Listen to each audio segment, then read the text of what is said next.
Welcome to the Are We Idiots Show, where we question the status quo on society's important issues while mixing in plenty of laughs along the way. Now here are your hosts, Mark Weaver and Rich Kroll.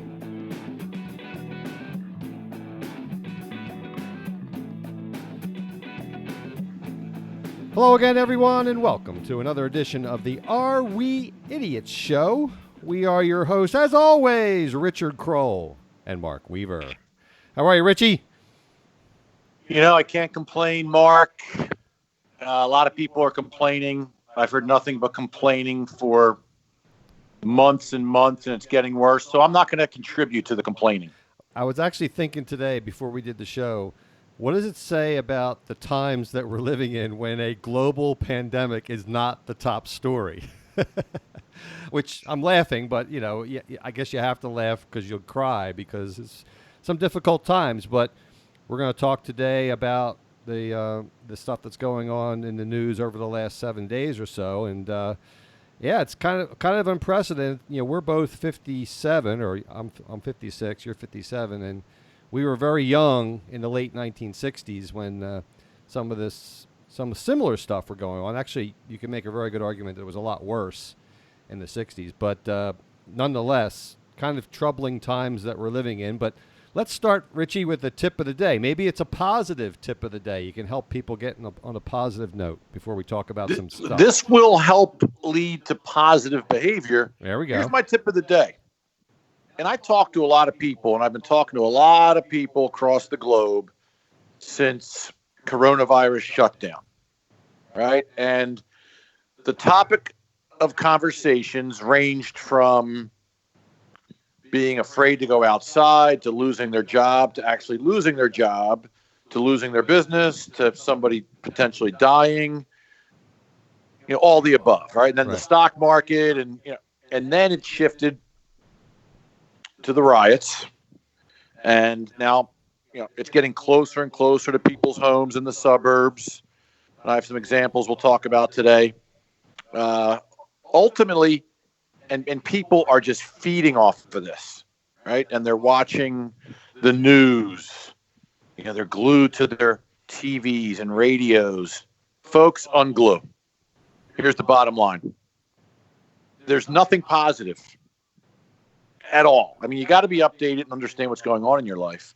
But there's not a single shred of positive news about coronavirus or the riots or racism. And the more you watch it, the scarier it gets, the more depressing it gets, the more it will deflate your mood.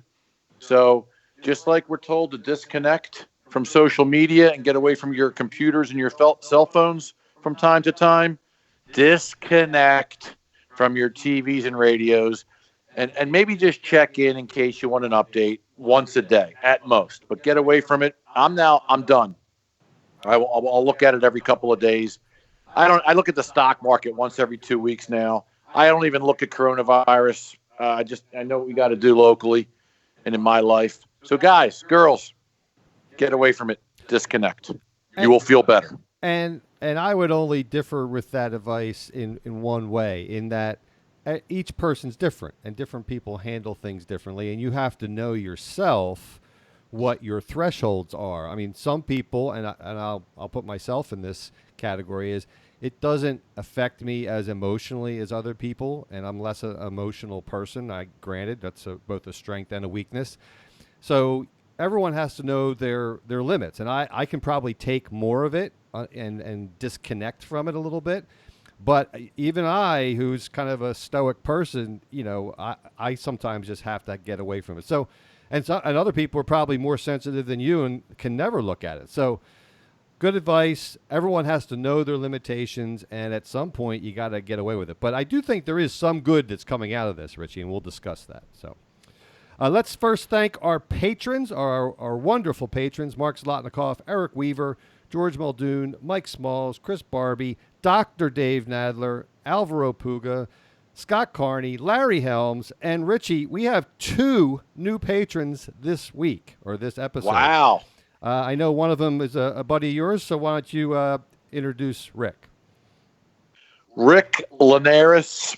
I call him Triple L because his last name has that Spanish Welsh configuration of two L's, but he's also legendary. So legendary, double L, triple L. Triple L, Rick Linares, also a stoic, a military fighter pilot photographer, has some amazing aerial photography in his career, and a great guitar player, very diversified guy, currently trying to learn how to jump rope, and he's clueless with that, but that's another story. Multi-talented, diversified, stoic. Why is he listening to us? He's a Renaissance man that feels sorry for us. Oh, good. Well, Rick, we appreciate your patronage. And I have a buddy, Darren Tapp. Actually, Darren submitted a Idiot of the Week nominee a few weeks back that I think won. But a good buddy of mine, PWC guy. We play golf at our vacation homes down there. We go on golf trips together. And actually, I was thinking about it. It's kind of fitting that Darren's contributing to us because I've paid him so much money on the golf course over the years. He is a tough guy to beat with his handicap, but good guy, supporter of the show, and thank you, Darren, for also becoming a patron this week. By the way, folks, since we're on a roll, why not join? Go to our website, areweidiots.com.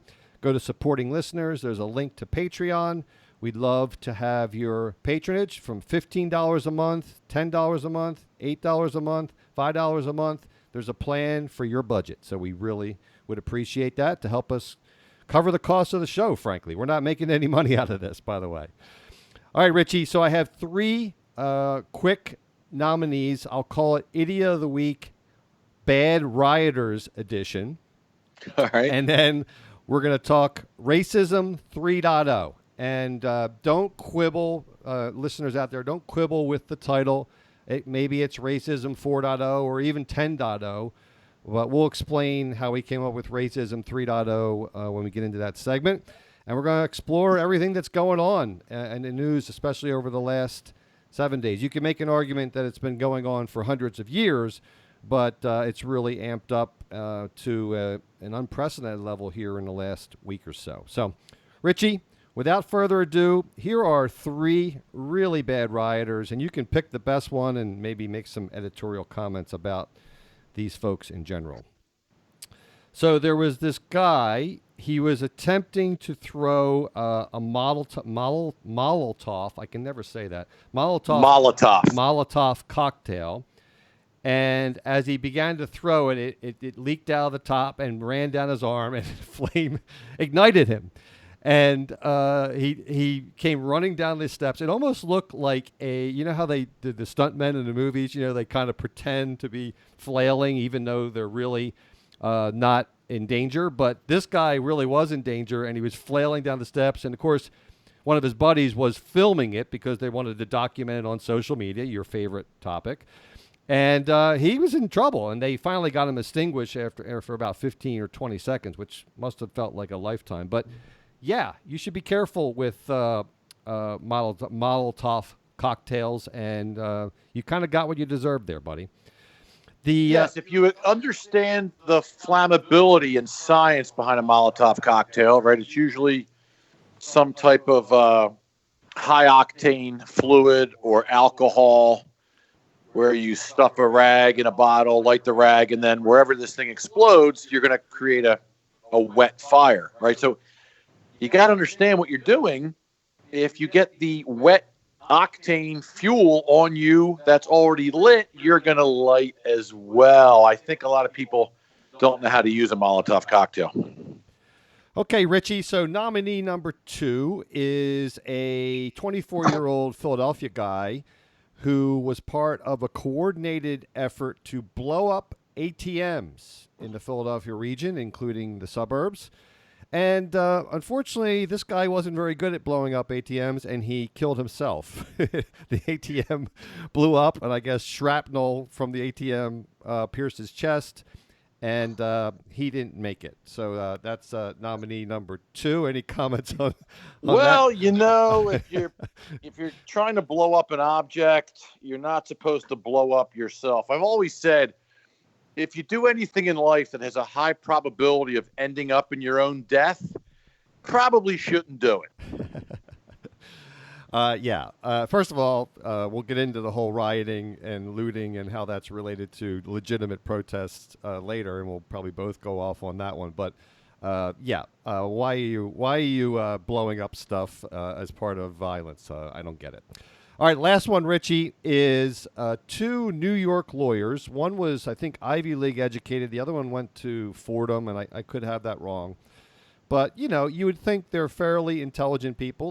They have a doctorate, a Juris Doctorate, but they were caught on multiple security cameras, full faced, throwing I cannot say Molotov cocktail. Molotov cocktail. I struggle with that, but they were throwing it at a police SUV, and they were caught on security cameras. Luckily, they didn't light the SUV on fire.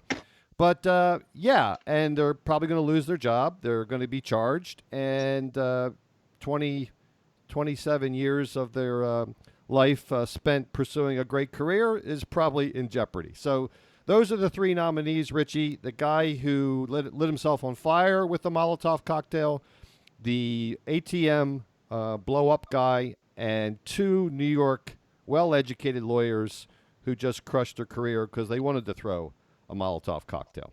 Thoughts? I'm going to probably surprise you with my choice, because you would think that anyone that lights themselves on fire or kills themselves doing something stupid would be idiot of the week. But I'll tell you, I'm going to choose these two highly educated people. What are you doing? Right? If you want to join a cause, if you want to be part of a protest for the good of mankind, I get that. But and what city was this? New York. New York. What does New York have to do with Minneapolis? What does a New York police van have to do with this whole problem and how it originated?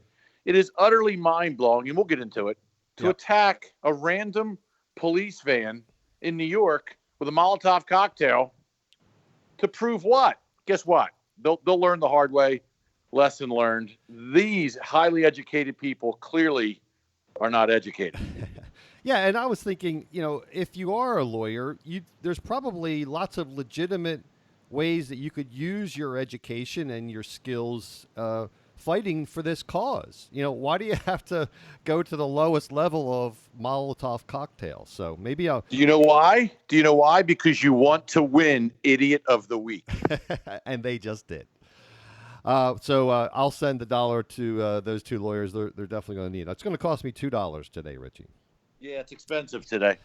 All right, so we're going to move on to the larger issue, which we've been alluding to. And you and I may not agree totally on this, Richie, but I do have some caveats. I often have caveats before we start the more serious subject.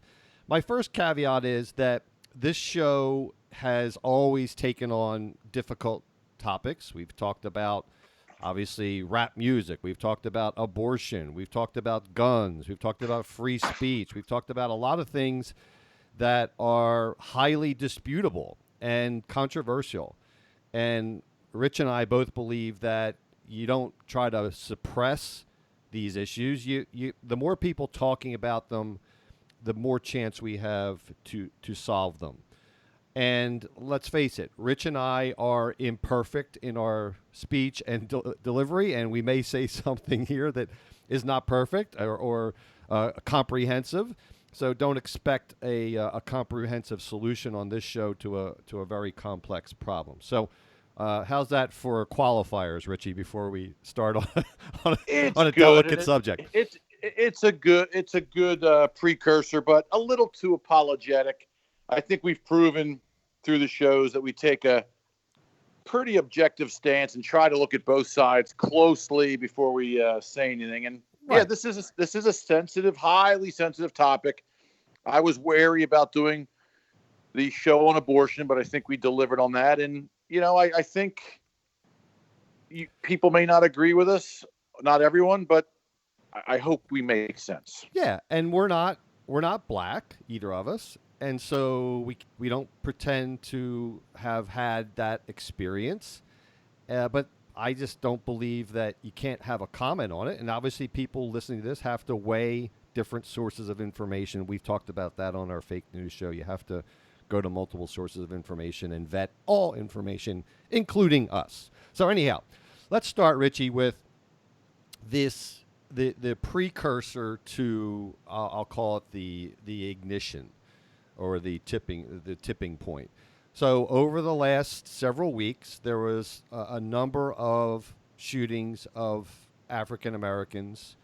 Ahmaud Arbery, which to remind the listeners, was the gentleman, young man, running down the street in Georgia, where a father and son confronted him for what they thought was a citizen's arrest for something that he might have taken from an empty house, and he ended up getting shot and killed. Then there was Breonna Taylor, who was an EMT in Louisville, and they did a narcotics, did a no-knock warrant, shot her 7 times in her own house. There was no drugs found. Of course, there was this bird guy, Christian Cooper was his name. He was a birder in New York Central Park. And this white woman, who is a VP of some investment firm, basically all on film, said, I'm going to threaten to call the cops on you because you're an African American, and she ended up getting fired. So there was a number of things that in close proximity that led up to this George Floyd travesty. There's no other way to say it. It was just 9 minutes of excruciating video where he and I don't need to repeat it all, but I'm sure you've seen it, the listeners, where he's begging for his life. He says he can't breathe. He's calling for his mama. All the people around him, this cop had his knee on his neck. All these people around watching and filming are saying, "Hey, the guy can't breathe. Get off him. Get off him." And the cop left his knee on his neck for 9 minutes, including 3 minutes when he was totally unresponsive, and he died. And this has seemed to launch 1968 again, really.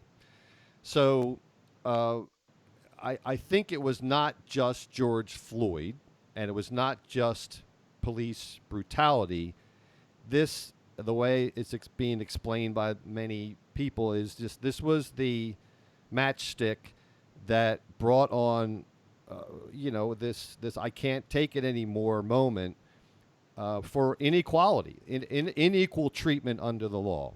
And so it is more than just police brutality that's driving this. And we've had 9 days, I guess now, of protests in every major city, including Salt Lake City, which I don't know why, but that surprised me more than anything because it's such a white bastion of there's hardly any black people in Utah, all Mormons.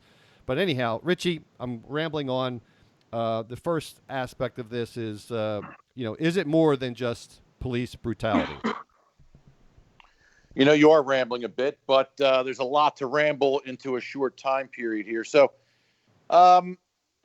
this is just a centuries-old problem that bubbles up in a big way, usually driven by some egregious, horrifying, despicable, indescribable act, which we all witnessed with George Floyd. So, I think we're calling it racism 3.0 because racism has existed since the dawning of man, not just in the U.S. If you look at any major country or era, there's always been the powerful abusing, the lower tier folks, or, there's always been slavery. There's always been abuse of power and forcing people that don't have the physical ability or the financial ability or the military ability to protect themselves. This has been going on forever. It's been going on in the U.S. For hundreds of years. I think we'll call slavery 1.0, and then a lot of the in-between 2.0, like you mentioned earlier, it could be 10.0. Right. But, right. Yeah, this one was feels different, doesn't it? It visible.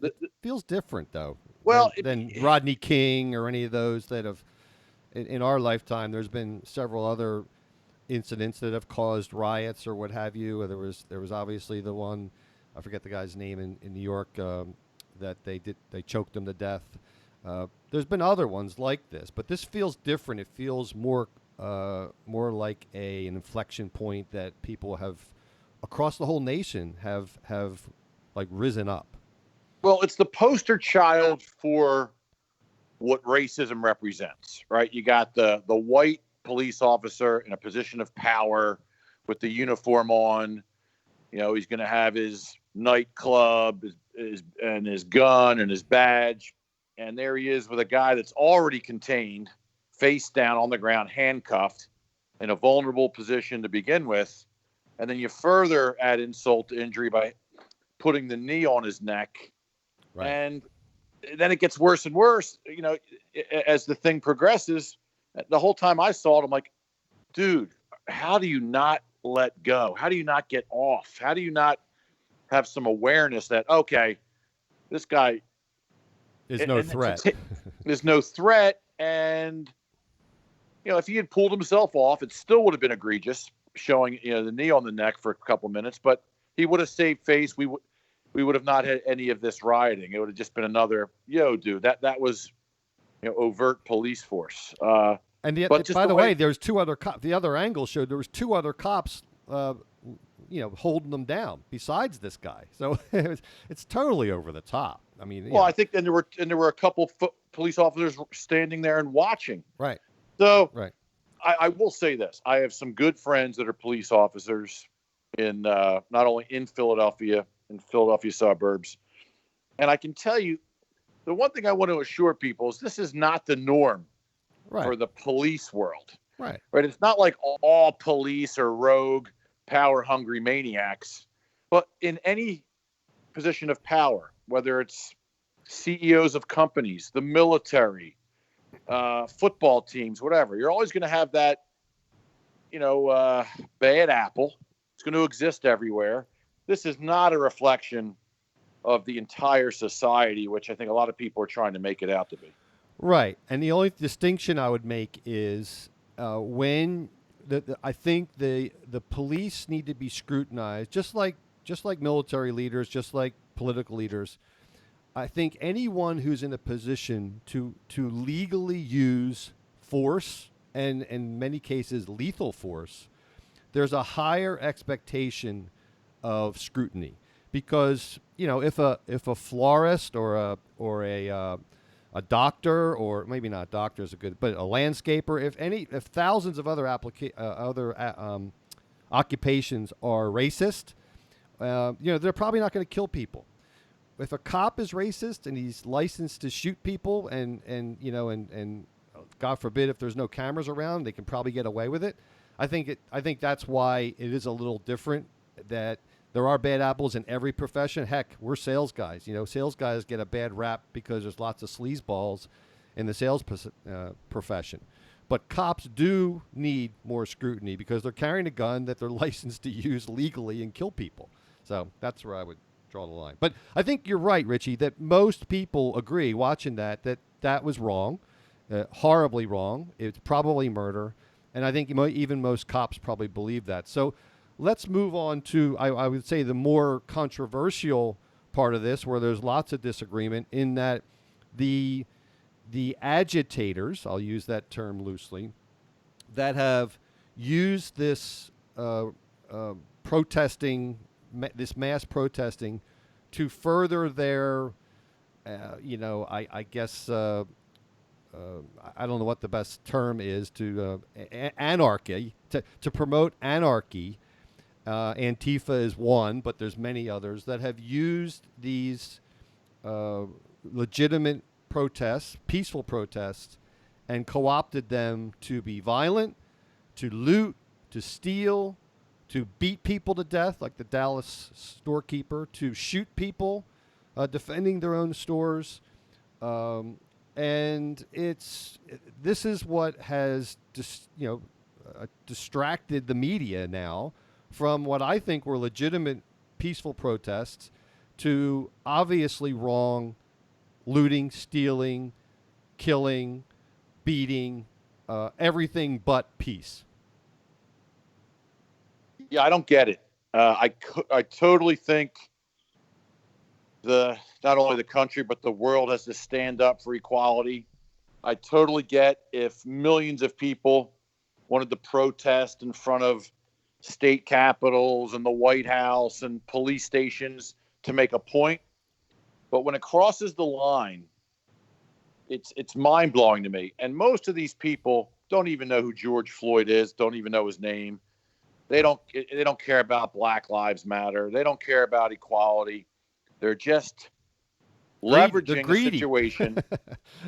Well, they're taking advantage of a situation to just be violent vandals and thugs. And, I was sitting around with some of my wife's family last night talking about, like, help explain to me, what does the College Football Hall of Fame in Atlanta have to do with this? What does a church in Mississippi have to do with this? And then, this blanket approach to violence. And there was a rapper down in Florida now promoting, whenever you see a cop, kill them. Whenever you see a cop, throw a brick at them. What does I don't get the blanket approach. I get that there's 300 years of egregious oppression, but I don't get transferring it to, there are a lot of black folk being disrupted and impacted by this and killed. Right? There's a lot of examples of these protesters killing black people and looting black folks' businesses. Well, and let's make a distinction between protesters and looters and rioters, or let's call them rioters and protesters, because protesters are legitimate people because that's enshrined in the First rioters, Amendment. Right. The rioters, right? Yeah, and that part, then it's really gone too far.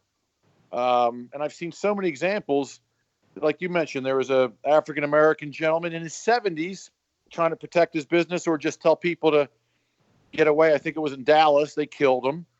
Right. How does that help your cause? If anything, it's going to continue the over-the-top response. This is actually going to create more racism, because now, all the people that were maybe on your side to begin with are like, really, this is how this turns out? I am now going to fight back. Now you're going to have white people fighting back against black people and minorities, and it's just going to keep one. It's like poker. All right, I'm going to come over the top. I raise you $1. I'm going to raise you $2. Or I'm going to raise you $4. It seems like it's just going to go back and forth. And I don't see the end in sight. And you and I have talked about this on other shows. The media has a vested interest in the clickbait and the sensationalism, the breaking news. The media is going to cover this violence, right? Because that gets eyeballs or clicks. And when it's probably only 1 or less than 5% of the total people out there are committing violence, there's 95% of the people are doing, and I don't know the exact percentages, but it's overwhelmingly that people out there are doing peaceful protests. But the media is going to show the violence and report the murders and the beatings and the shootings and the looting, and that's what they're going to report. So people get an unrealistic mix of what is happening out there.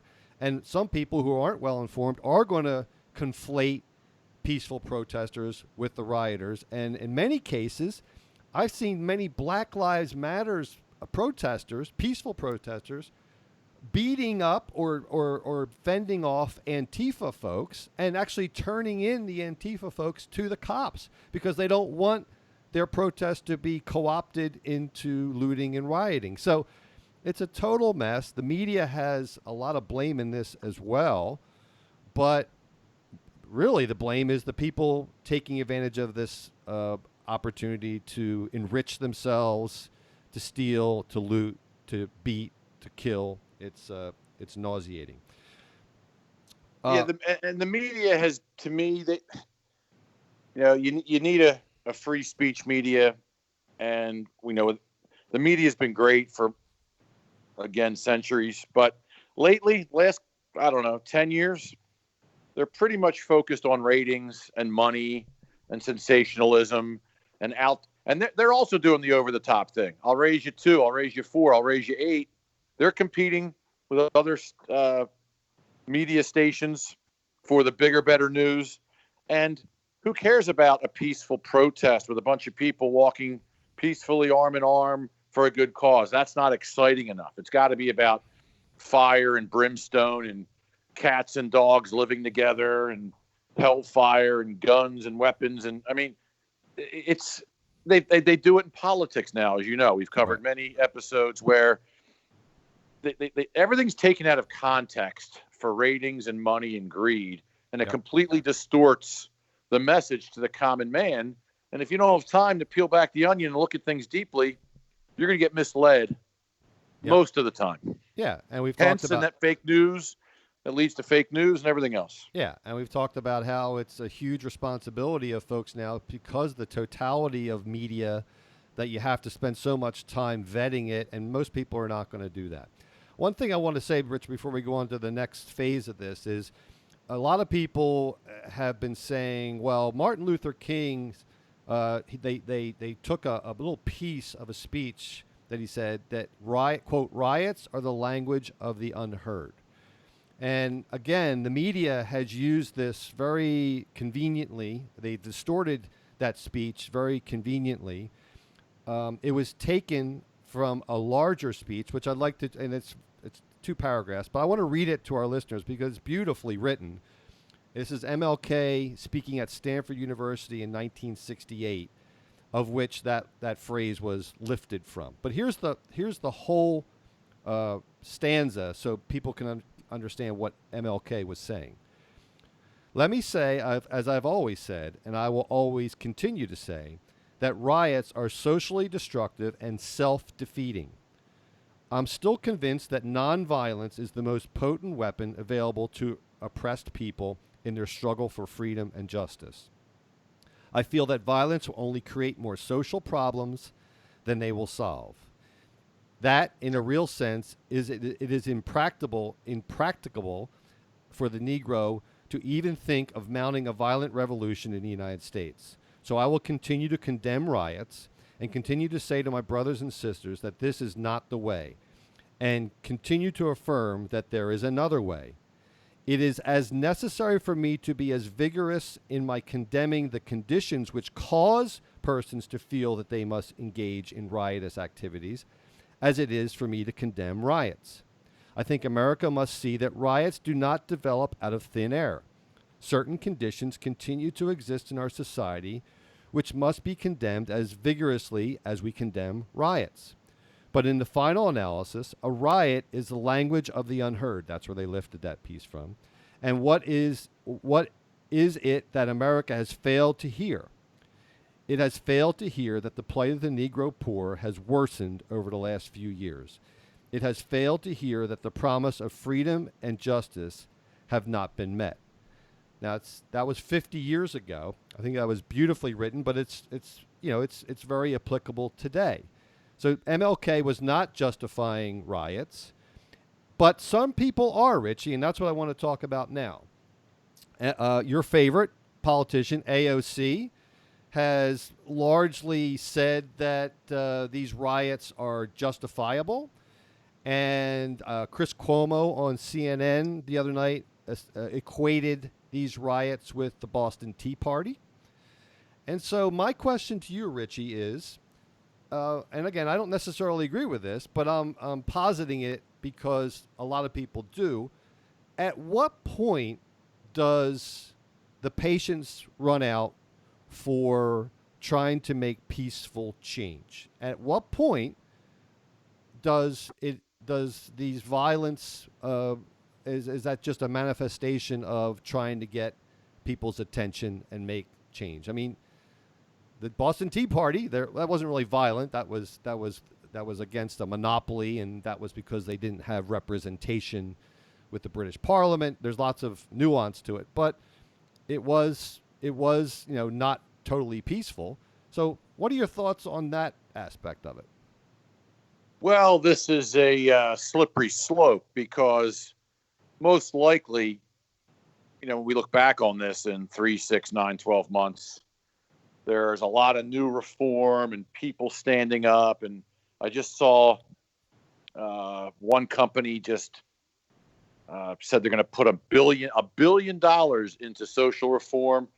So I think a lot of good. Bank of America, right? Bank of Bank America. of America. Yeah. I think a lot of good will ultimately come from this, but it didn't need to get this way. People didn't need to lose their lives. People didn't need to lose their businesses. The line's been crossed. If everybody bonded together and lit a tree on fire, or a random car, it wouldn't want to be my car, or something that was okay, you're going to start lighting things on fire, maybe a bunch of warnings, but just flat out attacking people, looting businesses, stealing everything out of the stores. I saw one guy driving down the street. He couldn't fit the 75-inch TV in his car, so he had to have driving down the street with the windows open. I saw one guy. There's a reporter in Philadelphia. It was 2:30 in the morning last Saturday, and as he's talking, there's a guy behind him with a shopping cart walking down the curb, looking in each broken window. And even they tackled one guy, and he was handcuffed, and they're interviewing him because there's like 10 of them. And the reporter says, "So, what's your cause? Do you feel like you're contributing to helping humanity?" He goes, "No, I was just here to get some money." Yeah. And the reporter's like, "What?" He goes, "Yeah, I was just joining into a situation where I'm trying to, make myself better and get money out of this." Right. And he said, "This has nothing to do about George Floyd." "No, I just want the money. How's it working out for you?" And he turns and shows his handcuffs. He goes, "You can tell not well. Right. I wasn't smart enough. I got to do it better next time." So Right.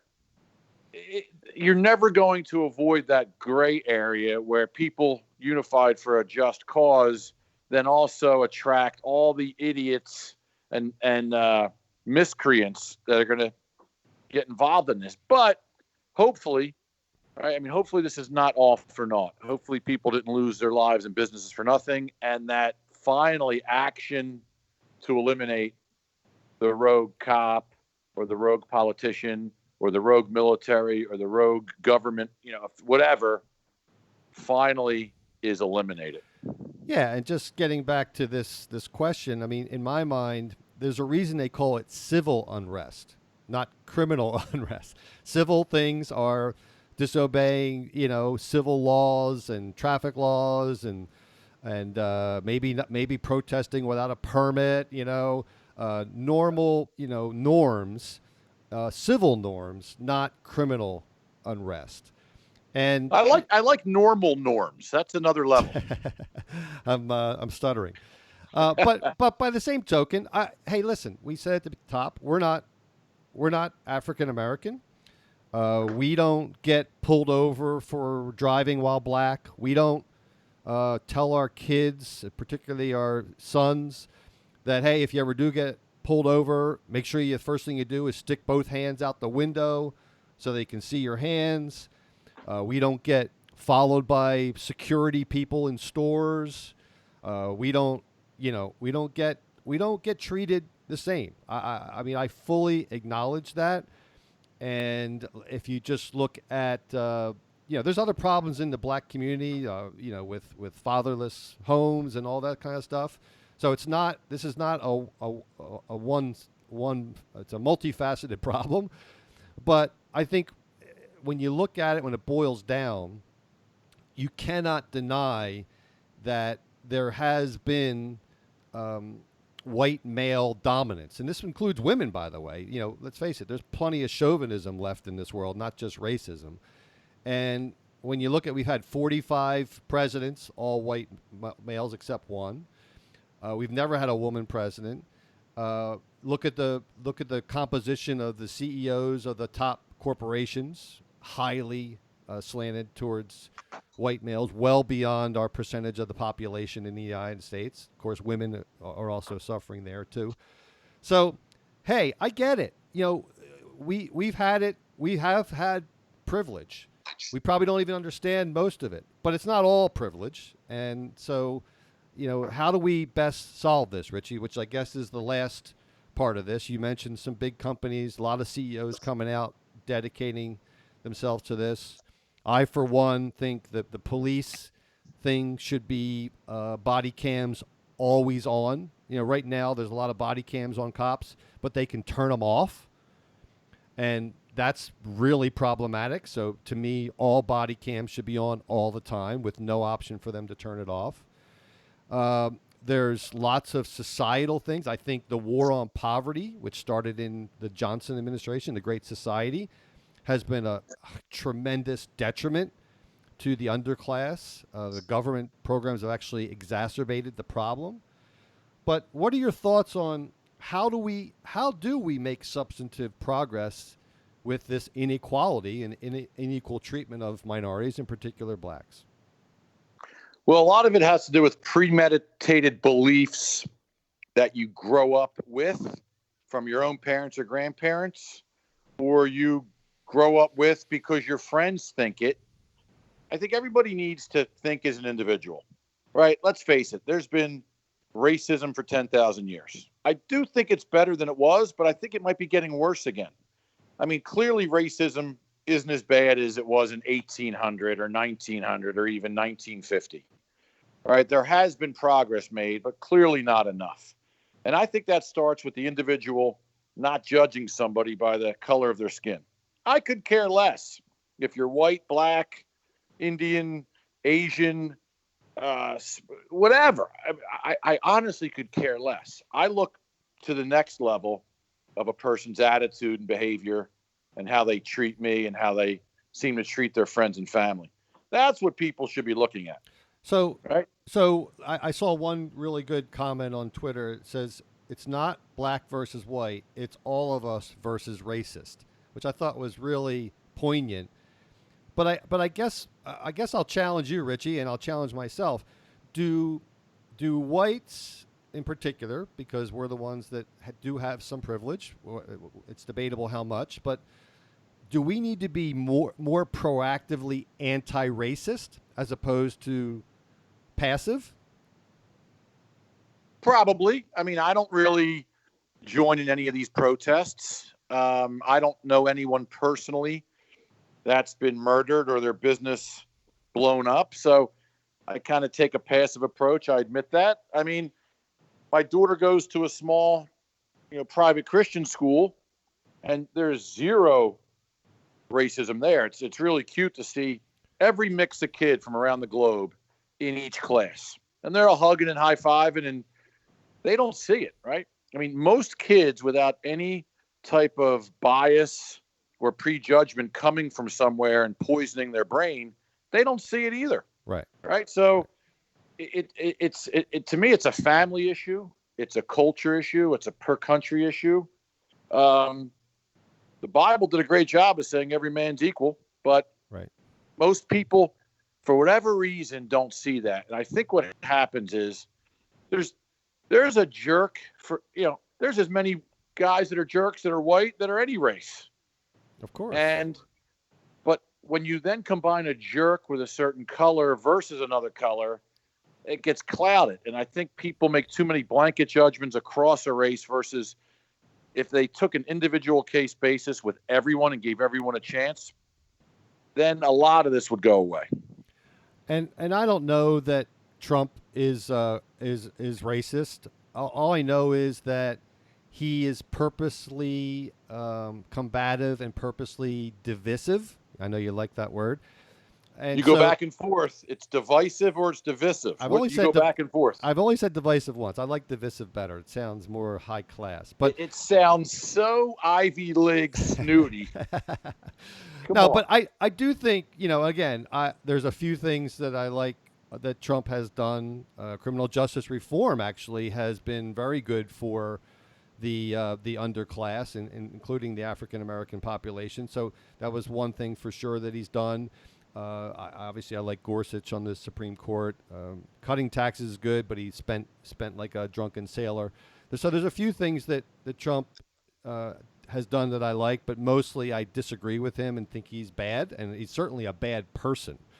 And he is divisive, and he tries to stoke divisiveness because it's a political strategy that'll work for him. And I don't think that has helped this whole situation, him being in office during all this. What do you think? Oh, he's got hit with the double whammy of coronavirus and now George Floyd.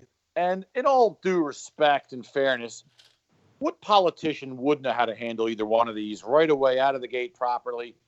I mean, I don't think Trump is too bright when it comes to social media and a lot of his like second grade stance, and he forgets sometimes he as the president of the United States. But I don't know who would have handled this either situation properly. He's done some good things with both, and he's done some really stupid things with both. But I don't think either has helped his current standing in the public viewpoint.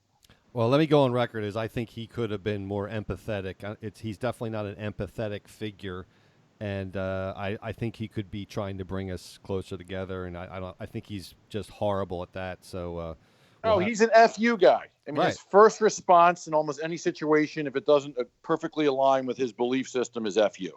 Right. And he's not afraid to show it. Most smart people would keep it to themselves and not let it hurt their reputation and how they're viewed in public. But he doesn't care. Right. So, Richie, we're going to have to wrap it up here in a couple minutes, but we have time for some final thoughts or a summary on this issue. I think I'll just go first, and then you can collect your thoughts. I mean, in my mind, I do think that this time is a little different. I think the millennials, the Gen Zs, are going to join in and be more proactively anti-racist than maybe our generation thought to do. And I'll speak for myself. I've been kind of passive about it, like you have. I think that we need body cams on all cops. We need the more cameras we have around that are in public areas and businesses. I think that'll be good because people will change their behavior if they know that there's a better chance that they're going to get caught and certainly held accountable. I think there's going to be corporations, like you said, and laws coming up and proactively trying to make things better and more equal with equal opportunity, not equal outcome. I just want to make sure that's clear because I'm still a capitalist, and capitalism can solve this problem much more than government problems. And I already mentioned the war on poverty. The war on drugs has adversely affected more people. In my mind, drugs should be legalized, and a lot of African Americans are in jail for just possessing drugs, which, they should be let out of jail in my mind. Certainly, the welfare system, I think, contributes to, excuse the pun, enslaving people and being dependent on the government. And so there's lots of things that I think can change, but I think you're right. At the end of the day, it really comes down to the individual to make a conscious effort to change. And I think the young people will drive it. I think more public policy and more individual actions will change it. So what are your final thoughts? Wow, that was a kitchen sink final thought. I'm surprised you didn't throw in, are we going to be playing any sports this year? Here's the deal. Good summary, though. It comes down, if it's going to come down to the individual, it's got to come from the parents and the leaders of society, teachers, coaches. They should probably be teaching racism class or racial harmony class in high schools and colleges. And, most kids, I have an 11-year-old daughter. I don't even know that we try not to expose her to a lot of this stuff. A little bit so she's not ignorant to it, but she doesn't get it. But I think as kids start to become teenagers, they start to get it. And if you're a teenager growing up right now, 2020 might be one of the worst starts of a year in my lifetime between coronavirus and this. For sure. And the riots, right? It's got to be. And all the kids that didn't finish the school year with their classmates or graduate, or all the athletes that couldn't finish out their years. And I mean, it's a bad time to be a teenager. But maybe because of that, there'll be new programs and reforms and get-togethers and small groups discussing this and taking it seriously. But it's also got to come from the parents, right? I really think parents have a huge responsibility in how all children end up, right? If you're a racist, your kid's going to be a racist, right? If you're lazy, your kid's going to be lazy. So a lot of this is on the parents, and maybe they'll finally wake up. Well, I hope so. And I'm a weirdo. I think I've told this many times on the show. I'm short-term kind of a skeptic, but long-term I'm very optimistic on humanity that I believe humans will overcome obstacles and adapt. And I think this problem will eventually be solved, or as close to solved as possible. It may be a while, but I'm confident that the human race will continue to get better, as it has for at least 10,000 years that we know we've been around. So, Richie, I can assure you, listeners, Mark is a weirdo. I am a weirdo, yes. But, hey, good show, Richie. We have to adjourn there. And as we used to say, we're going to have continuing shows on coronavirus, but now we have two competing crises going on. So we're not really sure what the next show will be, but it'll be good. I promise you that. So, as always, please remember, if what you see or hear sounds idiotic, then we're just the guys to help you sort it out. See y'all next episode. Take care. Thank you for listening. Please download, subscribe, share, and review on Apple Podcasts, Spotify, Stitcher, Google Play, and also our website.